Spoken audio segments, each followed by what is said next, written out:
Hello everybody, today we'll talk about how to fix or how to solve Roblox quality. To know how to fix or to solve Roblox quality, you should just go to settings. Here in this page you will enter to apps, default apps, app settings. When you'll find this list, you will search about this window of Roblox and you will enter.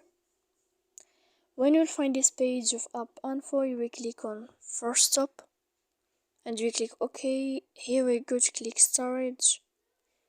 After that we click clear cache, and in the end you can turn off your phone to fix your problems on Roblox.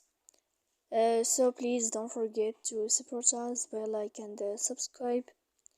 See you next time in another video, and thank you for your attention and your watching. Goodbye.